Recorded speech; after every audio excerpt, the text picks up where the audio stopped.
welcome back to the Talking Therapist. Today's video is going to be a first video in a series of 2 videos that I'm going to be posting on the channel, and it's going to be an interesting video because I finally had it with all the myths that were there about psychology and about therapy, and I decided to do something about it. So in today's video, we are going to be looking at and bursting 3 myths wide open through the video. So let's go.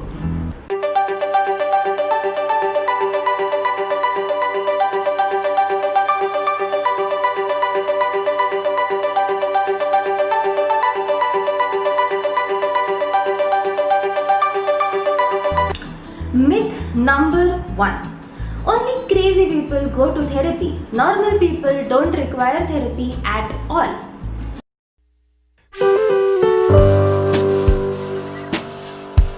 Hi, good morning. Welcome to your first session of therapy. How may I help you today? Hi, so I recently moved to a new country and a new college, and I have been having some difficulties settling in. I have some issues maintaining my emotions in these new changes. Oh, so you mean to tell me that it's an adjustment problem? Yeah, you could call it an adjustment issue. Yeah, definitely. Well then, I'm sorry, I can't help you. What? I don't know if you read my sign or not, but I treat only people who are mad or crazy. Adjustment problems and all of that doesn't require therapy. You can, you just deal with it on your own. Please leave. I don't think I can help you in any way. Well, to begin with, I'm not even going to go into the ethical ramifications of calling people or labeling people with mental health disorders as being crazy. I won't even go to that. But coming back to the myth at hand, I really do find it funny that people genuinely believe this, that only crazy people need therapy. To them, I would like to ask one simple question. Why do you exercise? Why do you go to the gym? Why do you go out for walking? Are you physically ill? Is something wrong with you? Do you need to be hospitalized?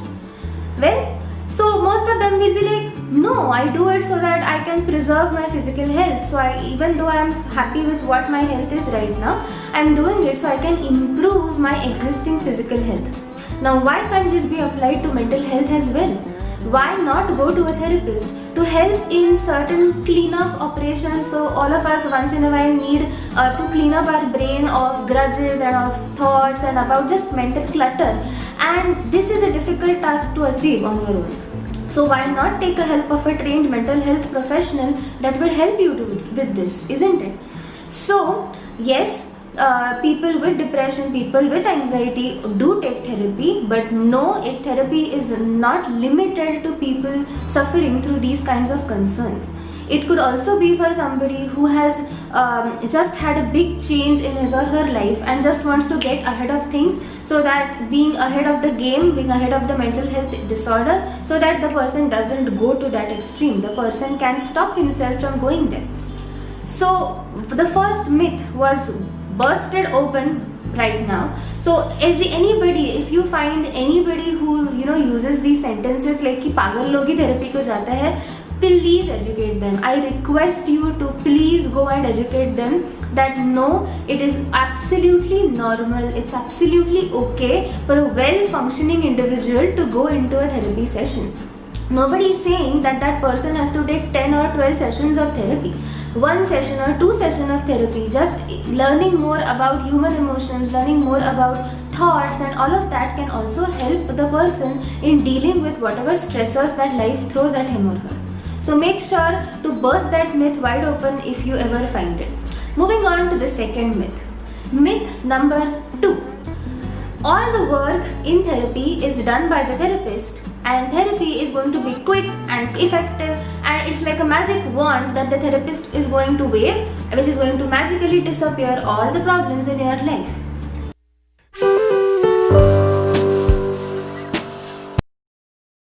Hi, and welcome to the only session of therapy you will ever require.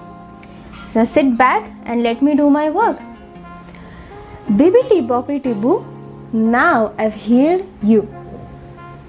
Now, let me ask you this. A heart patient or a patient who has had a recent stroke in the rehabilitation of that patient, is it equally important for the patient to do the exercises given by the physiotherapist, or is it equally important for the patient to adopt the lifestyle changes that the doctor has suggested for a heart-friendly life? Isn't it? So if the only treatment process is the doctor giving the medicines and the patient not following any of the lifestyle changes suggested by the doctor, how effective do you think the treatment is going to be? How effective do you think is the rehabilitation going to be? Not very effective, isn't it? So in therapy, you are dealing, or when you are taking therapy, you are presenting a complex amalgamation of thoughts, emotions, past experiences, personality traits, expectations, everything wrapped up in a nice little problem, isn't it? So how can just the therapist be enough to make a difference in your life? Don't you have to wish for that difference to come across too? So no, therapy is not easy. Therapy is not where the therapist does all the work. It's a collaborative process. So when I say collaborative, I mean if me as a therapist, I'm putting in my 100% in every session, the therapy won't be effective if the patient is not putting in his or her 100% too. So otherwise it would be a one-way thing from my side or the therapist side, isn't it? So therapy does require patience. That is also one more myth that I want to burst. That so many people come up to me and say ki, how many sessions will it take? How many more sessions will you take to to wrap up the problem? And to that I just have one answer. How will you even know? How can you tell? It's based on how the patient receives what we are discussing in therapy. It's based on how seriously the patient is doing the homework assignments that I'm giving him or her during the week. So how can you put a time limit on healing? How can you put a time limit on changes in thoughts, changes in these patterns of thoughts that have been wired since so many years? So we as therapists definitely try to keep the process effective and productive and as efficient as possible, but it does not mean that there is this time limit that we are operating under कि 5 sessions में ना इसको ठीक करके भेजना ही है, वरना तो मैं अपने आप को थेरेपिस्ट नहीं कहलाऊंगी. That doesn't happen. Therapy needs patience, therapy needs grit, and therapy needs determination. So that was the second myth. Let's move on to the third and the last myth of today's video, and then we would be covering the remaining 3 in the next video. So moving on to the third myth. Myth number 3. A therapist doesn't have to deal with negative emotions himself or herself, or a therapist cannot feel negative emotions. And to that I just go, what? What? How can you even believe that?